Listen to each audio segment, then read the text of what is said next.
ओम शांति। आज 4 नवंबर 2021 है और आज की साकार मुरली को स्पष्ट करेंगी आदरणीय आशा दीदी।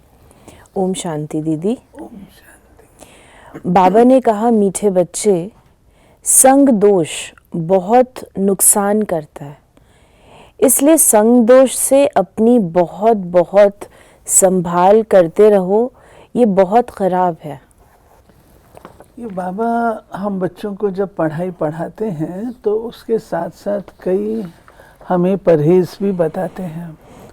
और संग का जो नियम है ये बाबा ने योगी जीवन के लिए बताया हुआ। 4 स्तंभों में एक है संग।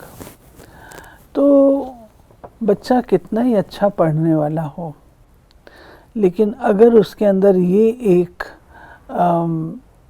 फ्लॉ होता है कि वो दूसरे की बात को सुनता है, दूसरे के संग के रंग में आता है, तो उस पर प्रभाव तो पड़ता है। कितना ही वो कहे कि मेरे को कोई फ़र्क नहीं पड़ता, लेकिन दिमाग में कहीं ना कहीं जाके वो बात सेट हो जाती है। फिर वक्त पर कभी जब वो स्वयं कमज़ोर होता है, तब उसको वो वक्त पर वो चीज़ भी सहयोग देती है। हाँ, फलाने टाइम पर उसने भी ये कहा था, तो उसकी वो संग दोष के कारण से कमज़ोरी और बढ़ जाती है। कई बार हम शक्तिशाली होते हैं, हम कहते हैं हमको कोई फ़र्क नहीं पड़ता। नहीं, बाबा तो मना करता है ना, see no evil, think no evil, do no evil. तो संग दोष से हमको हमेशा अपने आप को सुरक्षित रखना है। जो बातें मेरी उन्नति की नहीं हैं, संग केवल व्यक्ति का नहीं होता है, संग बातों का भी होता है। और संग आपको उन विचारों का, उन संकल्पों का जो आपको प्रिय लगते हैं, उनका भी होता है। यदि आप बार बार उनको करेंगे तो आपके ऊपर असर तो आएगा। प्रश्न है, 3 प्रकार का बचपन कौन सा है? किस बचपन को कभी भी भूलना? एक बचपन लौकिक माँ बाप के पास जन्मते ही मिला, दूसरा बचपन गुरु के शिष्य बनने पर हुआ, और तीसरा बचपन लौकिक माँ बाप को छोड़ अलौकिक माँ बाप के बने। अलौकिक बचपन अर्थात ईश्वर की गोद के बच्चे, ईश्वर के बच्चे बने अर्थात मर जीवा बन गए। इस अलौकिक बचपन को कभी भी भूलना नहीं। अगर भूल गए तो बहुत रोना पड़ेगा। रोना अर्थात माया की चोट खाना। ये जो बाबा का प्यार और दुलार है और बाबा की बचपन की दी हुई शिक्षाएं हैं, वो बाबा कहते कभी नहीं भूलो। आप देखिए, हम लोग जब बड़े होते हैं तो बचपन में हमारे टीचर्स ने हमको जो बातें सिखाई हुई होती हैं हम भूल जाते हैं। फिर हम कभी कभी कहते भी हैं, मैं बचपन में तो ये सीखा था, वो कहाँ गया? तब बाबा कहते हैं कोई भी रीति से आपको ये बचपन की बातें भूलनी नहीं है जो आपको बाबा इनिशियल स्टेज पर सिखाते हैं। तो वो कौन सी बातें? संग दोष से बचो, पढ़ाई रेगुलर करो, ऐसे वैसा संग नहीं करो, नेगेटिव थिंकिंग नहीं करो, औरों के लिए सदा सेवा पे हाजिर रहो, परोपकारी पर उपकार करो, निंदा मत करो, जो निंदा करे उसको सहन करो। कई बातें। गीत है बचपन के दिन भुलाना देना, मीठे मीठे रूहानी बच्चों ने। और सबसे बड़ी बात कि बचपन में जो आपने बाबा का प्यार और दुलार लिया है उसको नहीं भूलो। मीठे मीठे रूहानी बच्चों ने गीत का अर्थ समझा। तो बाबा ने बताया मुरली में कि बचपन 3 प्रकार के हैं। फिर बाबा ने कहा कि जब कोई गीता आदि पर डिबेट करते हैं तो पहले ये बात पूछनी है तो ऊंचते ऊंचा भगवान कौन है? ब्रह्मा देवता नमः, विष्णु देवता नमः कहते हैं, फिर कहते हैं शिव परमात्माए नमः, वो सभी धर्म वालों का बाप है। पहले ये बात समझानी है, वो ऊंचे ते ऊंचा बाप एक है।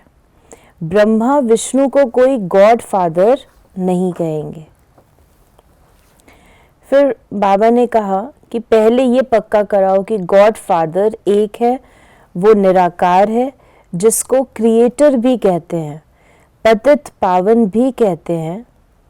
बाप से तो ज़रूर वर्षा मिलेगा। ये ख्याल करो, बेहद के बाप से वर्षा किसको मिलेगा। तो बाबा ने हम बच्चों को बाप की महिमा बताई कि वो गाइड भी है, वो पतित पावन भी है, लिबरेटर भी है। बाबा ने कहा उनको लिबरेटर भी कहते हैं, रहमदिल, दुख हरता, सुख करता भी कहते हैं, गाइड भी कहते हैं। कोई नए स्थान पर जाते हैं तो गाइड को साथ ले जाते हैं। तो विलायत से आते हैं तो उनको गाइड यहाँ दे देते हैं, सब कुछ दिखलाते हैं। तीर्थ स्थान यात्रा पर ले जाने वाले पंडे होते हैं। अब बाप को गाइड कहते हैं तो ज़रूर गाइड किया होगा। सर्वव्यापी कहने से सारी बात ख़त्म हो जाती है। बाबा कहते हैं कि मेरे को जो गाइड कहते हैं, लिबरेटर कहते हैं, दुखों से छुड़ाने वाला कहते हैं, ये मेरे कर्तव्य हैं जो मैं संपन्न करता हूँ। परंतु जब कहते हैं कि परमात्मा सर्वव्यापी है तो सवाल उठता है कौन किसको गाइड करेगा।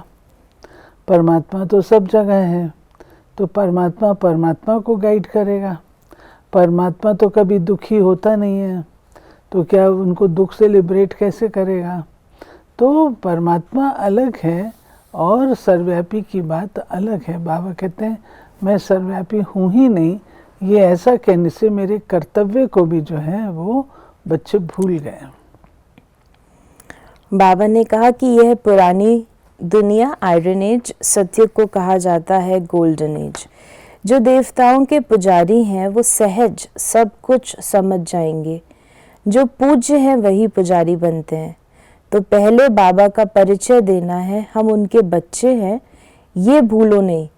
भूलेंगे तो रोना पड़ेगा, कुछ कुछ माया की चोट लग जाएगी। देही अभिमानी बनना है, हम आत्माओं को वापस बाप के पास जाना है। इतने ढेर मनुष्य मरेंगे, फिर कौन किसके लिए रोएगा। बाबा कहते हैं इतना सब कुछ होगा तो कोई रोने वाला भी नहीं होगा, कौन किसके लिए रो सकेगा। बाबा ने कहा कि बाबा जैसे एक पार्ट कोई ख़त्म होता है, नाटक में भी सभी एक्टर्स हैं, बाबा ने कहा फिर मोह किस में रखे, समझते हैं इनको जाकर दूसरा पार्ट बजाना है, रोने की क्या दरकार है। हर एक का पाठ नूंदा हुआ है। जैसे बाप ज्ञान का सागर, आनंद का सागर, प्यार का सागर है, तो बाप को फॉलो कर ऐसा बनना है। सागर से नदियां निकलती हैं, सब नंबरवार हैं। कोई अच्छी वर्षा करते हैं, खूब आप समान बनाते हैं, अंधों की लाठी बनते हैं। बाप को तो बहुत मददगार चाहिए। बाप कहते हैं तुम अंधों की लाठी बनो, सबको रास्ता बताओ। सिर्फ एक ब्राह्मणी को थोड़े अंधों की लाठी बनना है, तुम सबको बनना है। बाबा कह रहे हैं कि मुझे सहयोग दो, तो मेरे सहयोगी बनो। सहयोगी कैसे बने, दो तीन बातें हैं। एक तो बाबा जो पवित्रता के आधार से नई दुनिया की स्थापना कर रहे हैं, तो पवित्रता का व्रत धारण करके हम बाबा को सहयोग देते हैं। दूसरा बाबा कहते हैं जो तुम ज्ञान सुनते हो ये दूसरों को भी सुनाओ, तुमने समझाया अब दूसरों को भी दो, आप समान बनाओ, अंधों की लाठी बनो। इस रूप से भी हम बाबा के बनते हैं। ऐसे ही बाबा कहते हैं अन्य कर्तव्यों में जो कि मेरे स्थापना के निमित्त हैं, तो धारणा अच्छी करो, तो ये भी सहयोग देना है, ताकि मैं आपको एग्जाम्पल आदर्श के रूप से बता सकूं। तुमको ज्ञान का तीसरा नेत्र मिला है, इसको कहा जाता है तीसरा नेत्र मिलने की कथा। दिव्य नेत्र है आत्मा के लिए। मनुष्य तो कुछ भी समझते नहीं, बिल्कुल तुच्छ बुद्धि हो गए हैं। भारतवासी ये नहीं जानते कि हमारा धर्म किसने स्थापन किया। बाप का जन्म भी यहाँ ही होता है। शिव जयंती भी मनाते हैं, फिर सर्वव्यापी कैसे हो सकता है? बाप और रचना को दुनिया में कोई नहीं जानता। देखिए, रचयिता और रचना दोनों अलग होते हैं। रचयिता को कार्य करने के लिए स्पेस चाहिए। रचयिता कुछ भी कार्य स्पेस चाहिए। अगर रचयिता सब जगह विद्यमान है तो स्पेस कैसे आएगी? बाबा ने कहा, तुम जानते हो हम असल में वहाँ के मूल वतन के रहवासी हैं। वो हमारा स्वीट साइलेंस होम है जिसके लिए भक्ति करते हैं। कहते हैं हमको शांति चाहिए।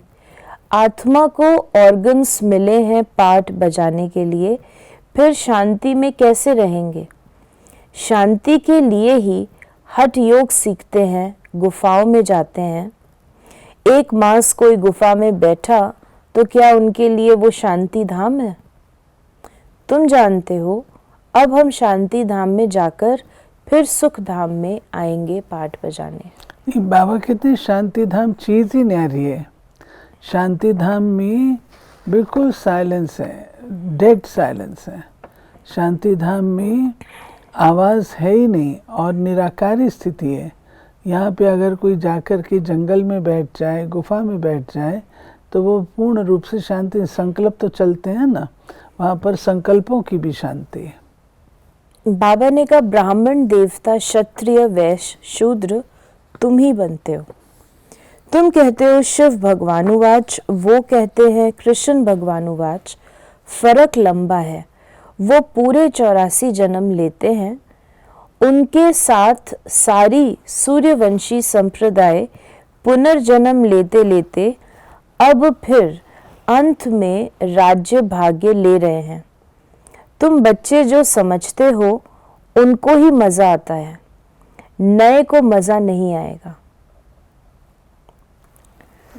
क्योंकि हम बाबा को जो याद करते हैं, बाबा की मुरली सुनते हैं, तो वो रियलाइजेशन से, संबंध से सुनते हैं, उस स्नेह से सुनते हैं। नया कोई भी बैठेगा तो उसको ना तो मुरली समझ में आएगी, ना ये ज्ञान समझ में आएगा, क्योंकि उसको उसकी बेसिक कॉन्सेप्ट्स का ही ज्ञान नहीं है ना। बाबा ने कहा कि अमृत वेले बाप को याद करना अच्छा है। शाम के टाइम एकांत में जाकर बैठो, भल आपस में स्त्री पुरुष इकट्ठे हो तो भी ये बातें करते रहो। शिव बाबा ब्रह्मा के तन से क्या कहते हैं? फिर बाबा ने कहा कि बाप आकर मीठे मीठे झाड़ का सैपलिंग लगाते हैं। वो गवर्नमेंट झाड़ों का सैपलिंग लगाती है, उत्सव मनाते हैं। यहाँ नई दुनिया का सैपलिंग लग रहा है, तो ऐसे बाप को भूलो मत। बाप की सर्विस में लग जाओ, नहीं तो अंत में बहुत पछताना पड़ेगा। अभी वर्षा नहीं लिया तो कल्प कल्पांतर का हिसाब हो जाएगा, इसलिए पुरुषार्थ फुल करना है। क्योंकि हर चीज़ समय की मर्यादा के अंदर करने से ही उसका रिज़ल्ट आता है। आप अगर अनाज बोते हैं, वो भी समय अनुसार करते हैं, तभी रिज़ल्ट आता है। आप कितना ही अच्छा बीज डाल लीजिए, लेकिन समय अनुसार नहीं किया तो नहीं होगा। तो वो भी बाबा कहते हैं कि तुमको अभी संगम मिला है अपने पुरुषार्थ और कमाई करने के लिए। अगर अभी नहीं करेंगे तो फिर कभी नहीं है। वरदान है आज का, दिव्य गुणों के आह्वान द्वारा अवगुणों को समाप्त करने वाले दिव्य गुणधारी भव। जैसे दीपावली पर श्री लक्ष्मी का आह्वान करते हैं, ऐसे आप बच्चे स्वयं में दिव्य गुणों का आह्वान करो तो अवगुण आहुति रूप में खत्म होते जाएंगे। फिर नए संस्कार रूपी नए वस्त्र धारण करेंगे। अब पुराने वस्त्रों से जरा भी प्रीत ना हो। जो भी कमजोरियां, कमियां, निर्बलता, कोमलता रही हुई है, वो सब पुराने खाते आज से सदा काल के लिए समाप्त करो, तब दिव्य गुणधारी बनेंगे और भविष्य में ताजपोशी होगी। उसी का ही यादगार ये दीपावली है। ताजपोशी का यादगार है, कॉरोनेशन का यादगार है, दशहरा एंड का यादगार है, ख़त्म होता है ईरा और नई दुनिया आती है, उसकी यादगार ये है। दूसरा, दीपावली इस बात की भी यादगार है कि हम सब आत्माएं, जब नई सतयुग की दुनिया होती है तो हम सबके दीपक जगे होते हैं। स्लोगन है, सरल याद के लिए सरलता का गुण धारण करो, संस्कारों को सरल बनाओ। तो ये थे बाबा के आज के महावाक्यों का स्पष्टीकरण। अगर आपके मन में कोई सवाल है तो आप मैसेज या व्हाट्सएप करें 8826599309 पर। ओम शांति।